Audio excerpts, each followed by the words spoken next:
Hello, everyone, and welcome to another episode of Public Opinion with your host, Pam Morton. Public Opinion is the current event discussion and debate show that gives participants the opportunity to discuss and defend their opinion on some of the hottest topics in the news today. So this is how it works. Each participant that I call an opinionator is given 2 minutes to respond to the public opinion question of the week. And then after that, the floor is open for healthy discussion and debate. So let's get started and meet our opinionators for this week. Okay, everybody, so let's meet our opinionators for this week. First, we have Clarence McElrath. Clarence is a grants and contracts administrator. And then we have OJ Smith.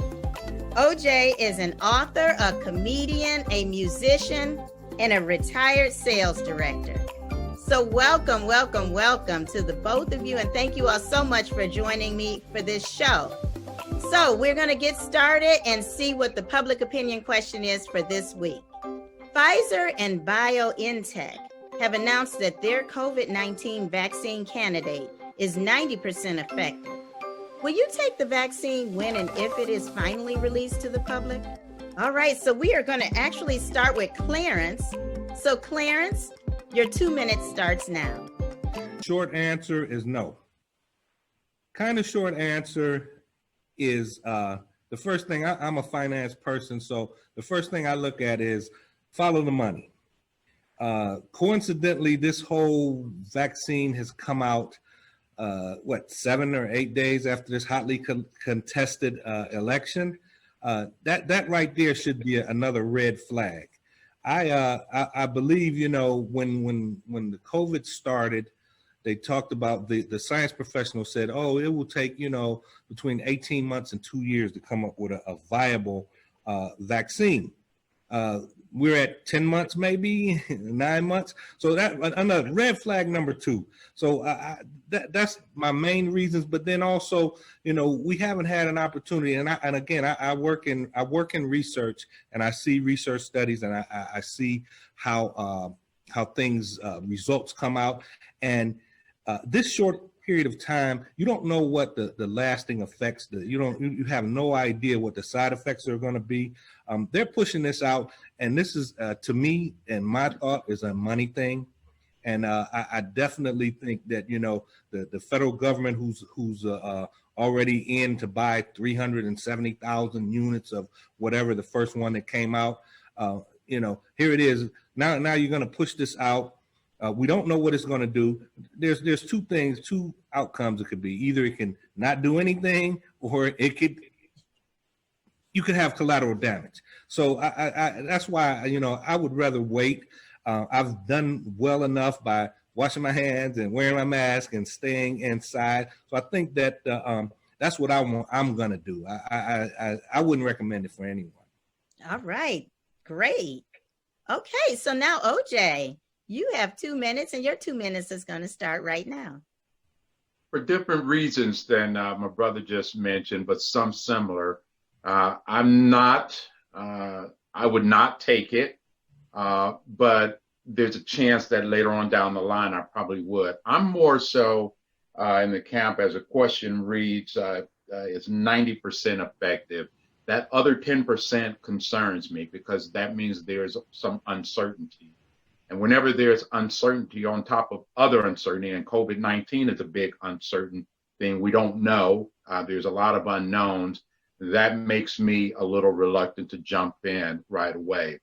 I'm also the type that I would rather see it work effectively, consistently, before I jump in to take a vaccine. I think, being an African American male, we don't know how this vaccine or how any of this really impacts us as Black men. That's another concerning question. The vaccine could be great, but then demographically may not be. I'm also a little, especially after Clarence mentioned it, a little leery that it kind of came out. Look at the timing of it, and I hope that there's no money-making schemes behind the timing of it. But very similar to what my brother said, I seem to have done well by practicing social distancing, by wearing the mask. I'm not tested positive. So I don't know that I'm going to go jump in this water to get a vaccine when I've been doing well, because one thing we know for sure is social distancing, wearing the mask, safekeeping, that does help. Vaccine, still a little bit uncertain on. I'd need to see a lot more proof before I did it. Let's just get clear. So OJ, you're saying that there may be a possibility, but you want to wait a little while, see how it affects other people, and then you may get the vaccine. Yes, yeah. Okay. Yes. And then Clarence, you're saying no, you just forget it. You're not going to do it at all. We've been down those roads before as African Americans. Just leave it at that. Okay. Now let me ask the both of you this. Now, Clarence, do you ever get the seasonal flu shot? Yeah, I do, and not my choice, but because I work for a health institution, it's required. It's like if you don't have an excuse to not get it, you have to get it. They'll write you up. You will lose your job. It doesn't bother me. I don't get, and this is why I don't think it works, because they say they inject you with whatever strain it is, and you get it, then then you're immune to it. I've never had the flu, so personally I don't know what it is. It's just a stick in the arm, as far as I'm concerned. But if it weren't for my employment, no, I wouldn't. So how many years have you been getting the flu shot? I'm at 15 now. Oh, okay. So whenever you get, okay, you said you never had the flu. Do you mean you never had the flu prior to get it? No, I've never had the flu since. You can say it works. You can say it works. I don't think so, because again, they tell you that when you get the shot, you're going to have the symptoms for a few days.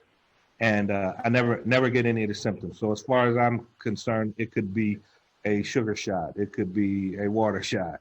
I have no idea. Okay. All right. And then what about you, OJ? Do you get the flu shot? No, I don't. And I don't. And I'm also that person who doesn't get flu. Now, I may have had it before, but I may have had it 6-7 years ago.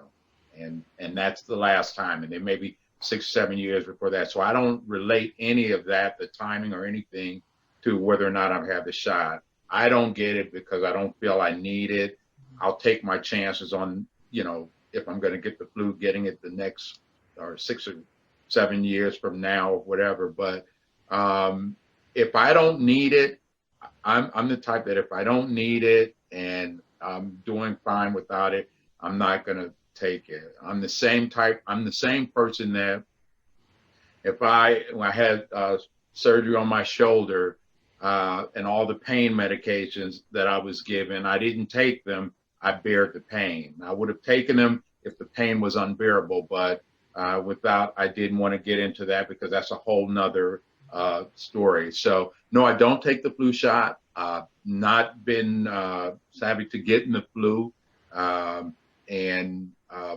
I think my position on the COVID vaccine is, if we test it and we become thorough, consistent, and solid on the fact that if you get this, it's guaranteed no side effects and you're not going to ever catch COVID, and you don't have to practice social distance again. And once you have this vaccine and you're going to be COVID free, that's when I would consider taking it. Okay. So you will consider it after you see how it affects other people. It has to be out for a while, and then you'll consider it. Yes, and it has to. I've taken the flu shot ever, so I'm just not a vaccine person. Yeah. And I'm a little leery. I'm kind of, I don't know. I think I'm a little bit maybe more like Clarence. Yeah.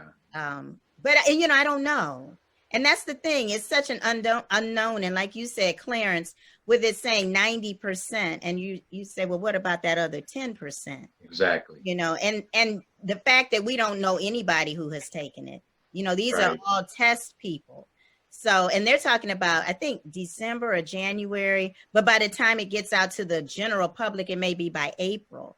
So I don't know if that's enough time for me, but I don't know. I have a friend who's just recovering from having had COVID, and she said that she felt so horrible that as soon as they release this vaccine, she'll be like one of the first people to take it. As long as her doctor says it's okay, she said she will take it. So, I don't know because I haven't had it. So I don't know if I'll change my mind. And what do you all think about that? I think as individuals, and you can take us and spread us all across the world, our immune systems, our DNA, our bodily makeups are so different.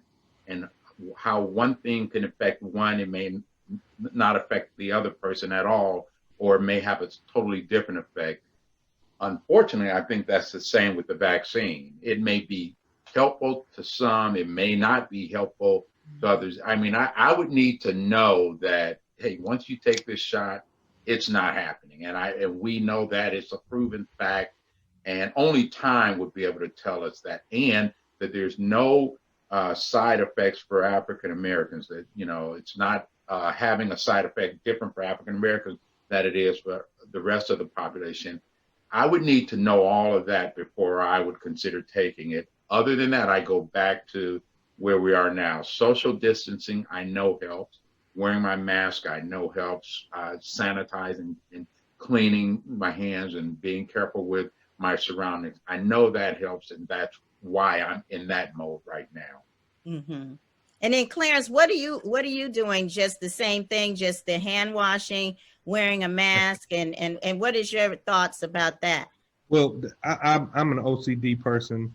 I have a hand washing thing anyway. I've always had it. I've hand sanitizer, that whole deal. I tell people ask me, you wash your hands all the time? Well, I put my hands in my face. I touch my eyes all the time. This has been all throughout my life. So it's nothing different for me. Other than wearing a mask, it's the same thing.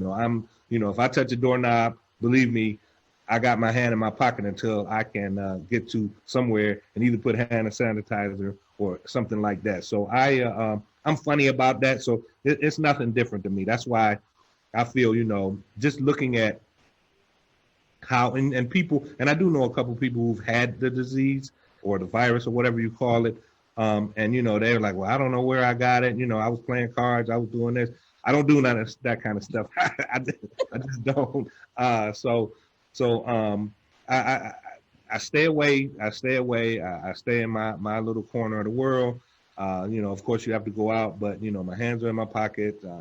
I'm constantly washing my hands. I'm constantly hand sanitizing, whatever. My eyes are covered, the whole kit. So I can do this until they figure this out, because as I said before, there's going to be some collateral damage.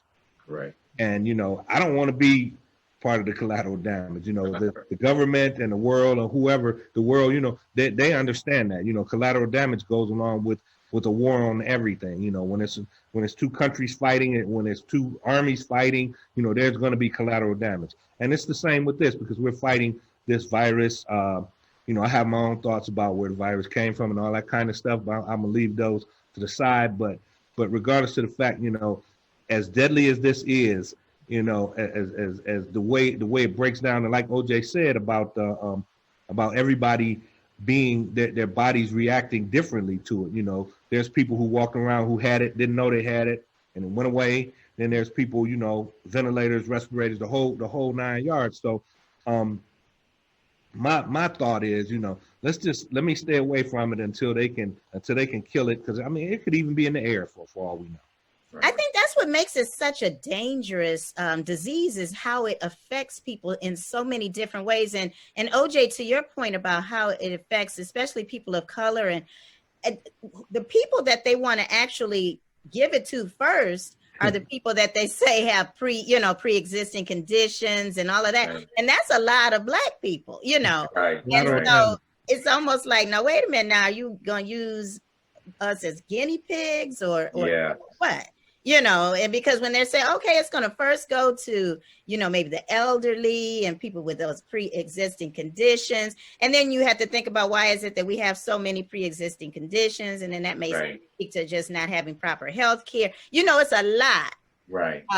So, that's another thing. It's like, now, okay, how about drop it in some other neighborhoods too? Exactly. So, and I think of it like that. Actually, I think of, who's gonna be the ones on the front line for the collateral damage, and like you said, a lot of us African Americans, and I don't feel good about that. I don't feel good when the determinant is, happens to also be a racial thing. I don't like that because of all of our history that we are all aware of and what things could happen. And then conspiracy theories start to play in our heads, and some things that may be far-fetched from the truth and reality start seeming as if they're real. So I would much rather see it's a far gone conclusion that it works, that it has zero side effects, none. I don't even want a stomach ache after it, but I want zero side effects. It doesn't kill anybody. And, the mask can come off. We can all go to ball games. When I see that, in my mind, when I see a vaccine working, that's a step towards normalcy again.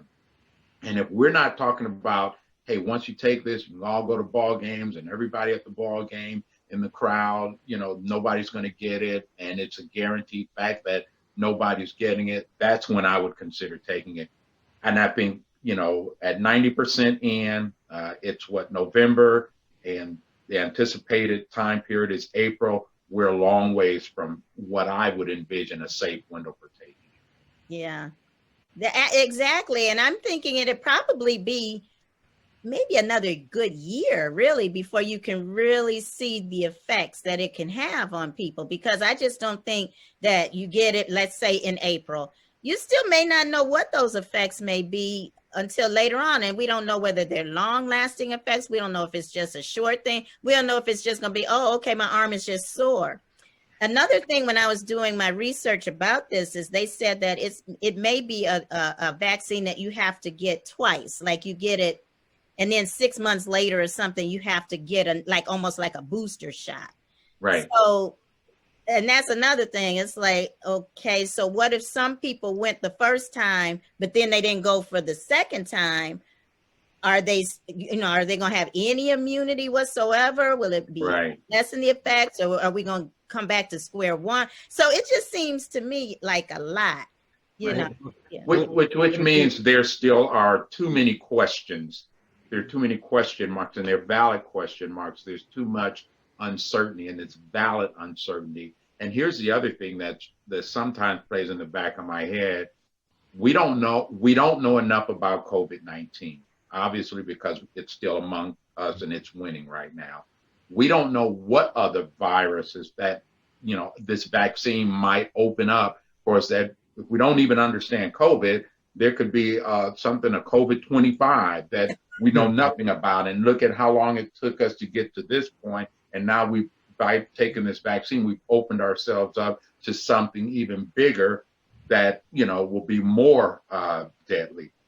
Oh, well, let's hope not, because this is it really is. But I think really what we can all do that doesn't cause any type of side effects is to do the things like you said, OJ and Clarence. Wash your hands, which people should wash their hands anyway. I mean, the fact that we have made that such a big issue lets us know that we may have some hygiene problems that have been going on, and so wash our hands, use hand sanitizer, wear a mask.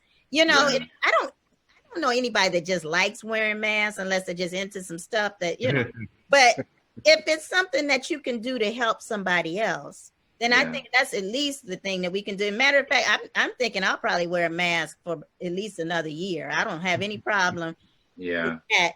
And then that'll give me time to see, how this vaccine is going to affect other people. And then hopefully if their arms or legs don't fall off or something bad, happens then.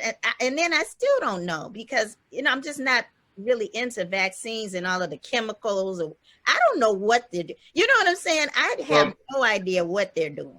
And I think the window of certainty for most of us has come and gone. And that's the reason we feel this way. That's the reason you feel like, hey, I think I'm going to wear a mask for another year. Because when COVID first hit, had we come out with the answers and we were on top of it to the point where we stabilized it and then stopped it within 30 days or 60 days, we'd all feel a lot better.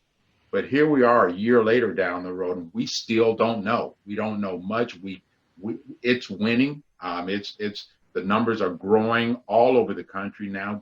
Governors are making plans for what to do next to start reducing the numbers again. And so that's the big concern that we all have. And so even though, and here's the unfortunate thing, even though vaccine is out, the truth of the matter is we all know we don't know a lot about COVID. So this vaccine doesn't get a lot of airplay because the power of COVID and how many people is taken down and the numbers of people that are being affected by it is growing at such a fast pace. It's overshadowing the fact that this vaccine might be the one, and it puts doubt in our minds. Right. Yeah. And that's the thing is, as long as people have doubt, they're just not going to do it. I mean, there's going to be, like I said, a share of people that are going to be like, you know what, I'm going to take that vaccine, anything I need to do to get back to a normal life. But if you have a whole nother segment of people that are not getting it, then their life is still not going to be that normal because there's still people out, here who are not going to get the vaccine. So right. It's a lot to think about. It really is. It really is. Well, it's rolling the dice. It's rolling the dice. Yeah, you're absolutely right. It's like rolling the dice. But we got, like I said, we just have to do our parts to try to keep this country and this world safe. And we have a new normal. That's all. We have to learn how to live with what we can live with. We're resilient people. We can learn to do what we need to do, but we have to be given all of the information. We have to be educated. We have to feel comfortable with what they're saying that we should do. And until then, we just have to, like I said, wash those hands, wear those masks, and the social distancing. And we have holidays coming up, and unfortunately, their holidays are going to look a little different. And I usually cook for about close to 30 people. I'm going to have, I think, 6 people, right? Maybe 5, but it is what it is. And we have to look at those things that normally and typically might excite us. The other day I was watching a football game. Notre Dame beats Clemson. And as Notre Dame wins in the very last minute, the fans storm the field. Now, in the midst of social distancing, everybody who stormed the field had a mask on. But in my mind, I'm thinking, well, what good is the mask if you're all on each other? And I mean, they were wall to wall by the time they got to the field. And so that's an example of how sometimes excitement makes us forget safety. And that's concerning as well. And, there are people that'll say, hey, well, it's Thanksgiving and it only comes once a year. So I'm still going to have my 50 people over. And, we do those things irregardless of what social distancing may call for. But because it's that time of year, because it's Christmas, or because it's, a big money-making thing, as Clarence mentioned earlier, sometimes people let the guards down and go into that behavior. And that's also, what causes it. Yeah, you let that guard down and COVID comes walking right in the door along with your guests. So people may have to, if they insist on having people, they may have to also insist that they get tested first or something, or at the very least have their temperatures taken or whatever. Right. Yeah. Right. But thank you all so much. Our time is up. Right. And you all have really given a lot of food for thought. And Clarence, I understand your position. And OJ, I understand your position as well. And we're just going to try to stay safe and do what we have to do. But thank you all so much. All right. Thank you. Thank you. I think what we learned from today's discussion is that there are a lot of people that are very skeptical about taking that vaccine. Other people are flat out not going to take it. And some people are going to be first in line. But whatever you decide, let's all just be very safe right now. Wash our hands, Use hand sanitizer, wear your mask, and maintain your social distancing. So until another episode of Public Opinion, I'll see you next time. Make sure you like and subscribe to my channel. Whatever you decide, just remember that everybody is entitled to their own opinion.